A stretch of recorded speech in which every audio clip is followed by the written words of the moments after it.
Penemuan mayat bayi dengan kondisi terbakar di Jalan Kiai Haji Agus Salim, Kecamatan Wajo, Makassar, Sulawesi Selatan, menggegerkan warga. Bayi malang ini ditemukan seorang anak yang mengais tempat sampah.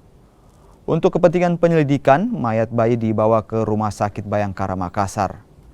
Polisi masih menyelidiki temuan bayi malang ini dan mengambil keterangan dari sejumlah saksi.